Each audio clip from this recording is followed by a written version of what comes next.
Okay, I need to talk about what just happened in from season 4. Because I've been sitting with this for days now, and I still feel unsettled in a way that most TV shows, even good ones, just can't pull off. This isn't a jump scare, kind of unsettled. It's not a gore thing. It's the kind of dread that settles into your chest slowly, like cold water rising, because the show just revealed something that changes everything you thought you understood about this world. And the worst part? It all revolves around Jim Matthews. Quiet, stubborn, desperate Jim. The guy who spent 3 seasons trying to hold his family together. The guy who built a radio tower with his bare hands because he refused to give up. The guy who loved his wife with everything he had. That guy is gone. And the way he went out, and what it means, might be the most psychologically devastating thing from has ever done. So let's talk about it. Let's really talk about it. If you're new here, let me give you a quick foundation. From is not a normal horror show. It is not about jump scares or cheap tension. It's a slow burn, deeply layered psychological horror series about a town. We literally don't know the name of it. That people cannot escape. You drive in, and you can never drive out. The roads loop back. The forest is wrong. And every single night when the sun goes down, creatures that look like people come to the doors of the houses, smiling, whispering, and if you let them in, you die. That's the baseline reality these characters live in every single day. Now, across 3 seasons, the show built up Jim Matthews as the emotional anchor of the story. His family, his wife Tabitha, his son Ethan, his daughter Julie, they're the heart of the show. You feel for them. You root for them. Jim is not a hero in the traditional sense. He's a dad. He's a husband. He makes mistakes. He gets frustrated. He sometimes doesn't listen when he should. But his love for his family is never in question. And that love is exactly what the show weaponizes against him. And against us. And here is where it gets really interesting. The show has not been subtle about this if you watch carefully. Julie's arc across 3 seasons is a slow, painful expansion of perception. She starts as a teenager who wants to be anywhere but here, who is angry and closed off and focused on survival in the most immediate sense. And she slowly, reluctantly, terrifyingly opens up to what the town is trying to show her. That is not the arc of a background character with a fan theory attached to them. That is the arc of a protagonist. The arc of someone the story is actually about. And now that we've cleared Randall out of the way, let's talk about what Julie's story is actually doing in season 4. Because her father just died. Jim Matthews is gone. And I don't want to rush past that, because the emotional weight of that loss is not separate from the mythology. It is the mythology. It is the key.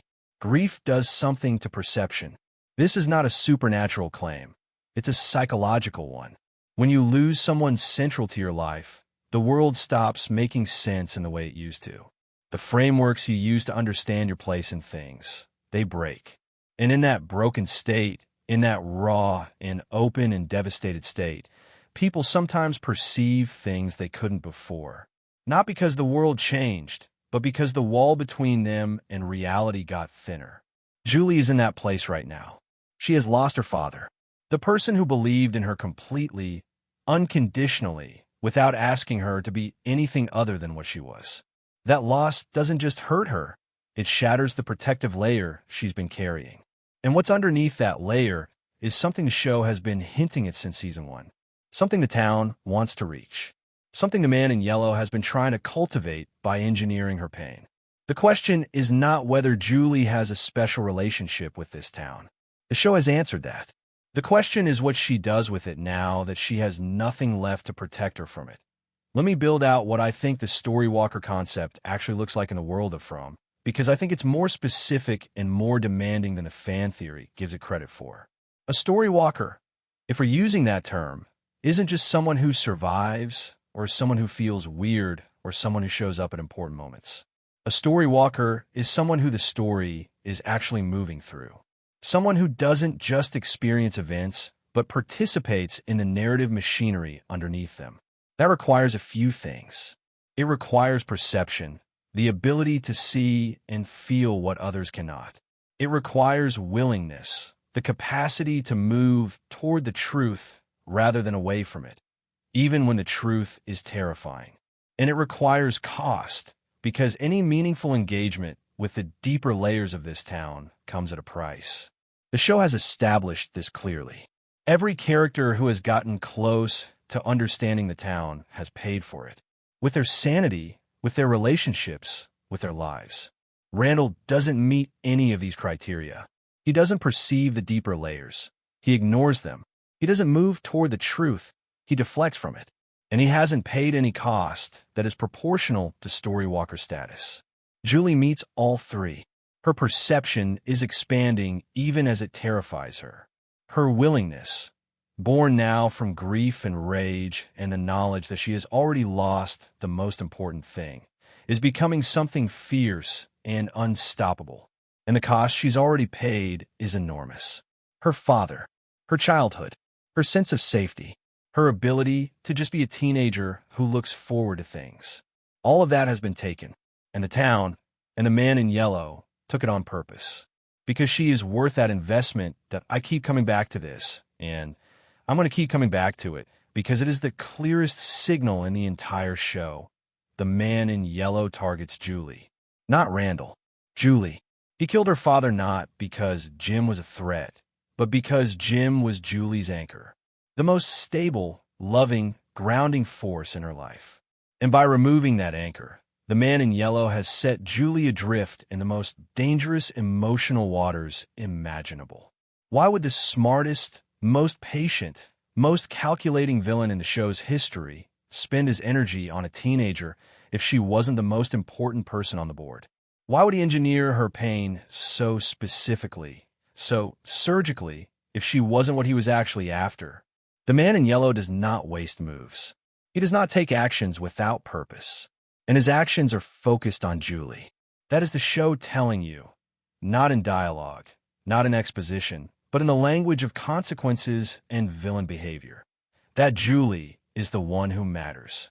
Julie is the one with the true connection to this town's deep structure. Julie is, in every meaningful sense, the storywalker this show has been building toward. Randall is not even in the conversation. Now, before anyone comes at me in the comments, I understand why the Randall theory spread. I genuinely do. And I want to take a minute to be fair about that, because I think it says something interesting about how we watch stories. Randall is entertaining. He's unpredictable. He gives the show energy when scenes might otherwise be too heavy.